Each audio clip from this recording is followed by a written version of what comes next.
ইতিকাফ করার নিয়ত করি, এতই যে বেশি সওয়াব আছে। আল্লাহ রাসূল সাল্লাল্লাহু আলাইহি ওয়াসাল্লাম বলেন ইতিকাফ করলে যত সওয়াব পাওয়া যায়, মানুষ যদি জানতো, এগুলো যদি চোখে দেখতো, এলাকার সমস্ত মানুষগুলো কাটতে কুচকে নিয়ে মসজিদে এসে বসে আছে। সুবহানাল্লাহ। মানুষ তো আর দেখে না, এজন্য এর গুরুত্ব কমে গিয়েছে। এজন্য মুসলমান ইমানদার দুনিয়ার মধ্যে যত আমল করবো কেবলমাত্র আল্লাহকে রাজি খুশি করার জন্য করবো। দুনিয়ার মানুষ আমাকে দানবীর বলো, এজন্য আমি দান করবো না। দুনিয়ার মানুষ আমাকে হাজী বলো, এজন্য আমি হজ করবো না। দুনিয়ার মানুষ আমাকে মুফতি মুহাদ্দিস বলো, এজন্য আমি পড়ালেখা করবো না। দুনিয়ার মধ্যে আল্লাহ পাক রব্বুল আলামিন আমাকে যে নিয়ামত দিয়েছেন, এই নিয়ামতগুলো খেয়ে খেয়ে আল্লাহ পাকের রাজাবুলি পাওয়ার জন্য আমল করবো। সুবহানাল্লাহ।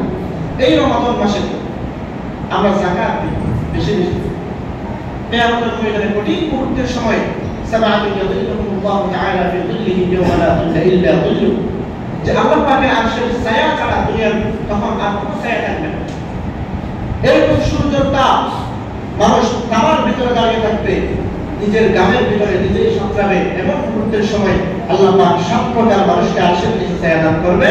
তার ভিতরে 6 নম্বর মানুষ হচ্ছে তারা ওয়ারজুলুন তাসাদ্দাকা বিসাদাকাতিন ফাআফাহা হাত্তা লা তা'লামা শিমালুহু মা তানফিকু ইয়ামিনু।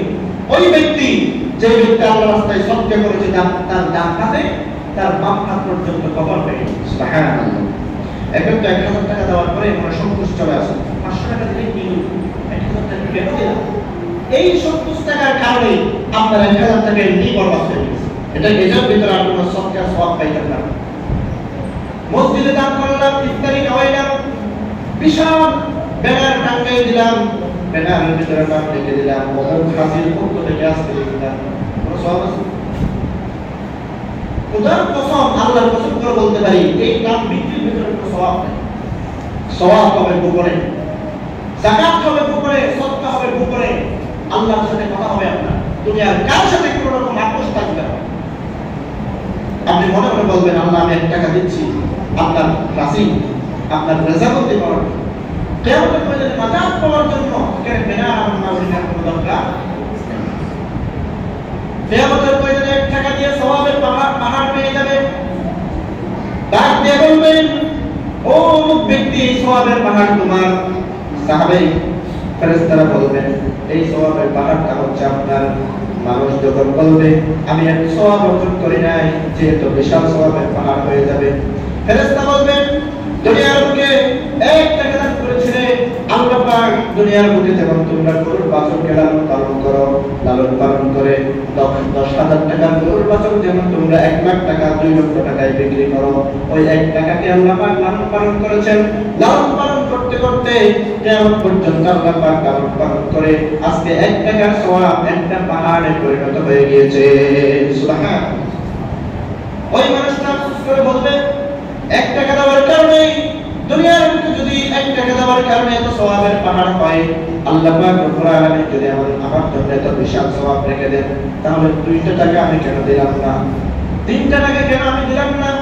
4 টাকা আমি কেন দিলাম না?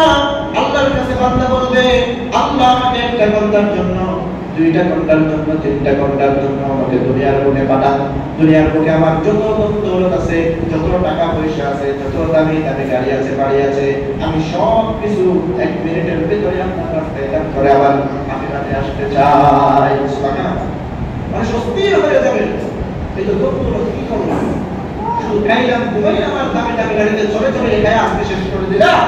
কিয়ামতের ময়দানে তো সমস্ত কবরে যখন যাবেন, এই কবরকে নিয়ে একদিন আপনি চিন্তা করবেন, যেখানে আপনার কোনো আত্মীয় স্বজন নেই, যেখানে কোনো আপনার এলাকাবাসী নেই, বন্ধু বান্ধব নেই, কোনো লাইট নেই, আলো নেই, কিছুই নেই, এরকম অন্ধকার, এই অন্ধকার কবরের ভিতরে আপনাকে হাজার হাজার বছর কাটাই দিতে হবে।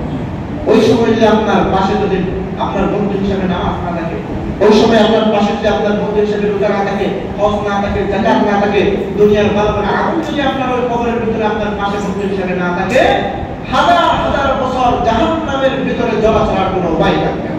আউযুবিল্লাহ। আল্লাহ পাক আমাদের সবাইকে হেফাজত করুন। রাসূলুল্লাহ সাল্লাল্লাহু আলাইহি ওয়াসাল্লাম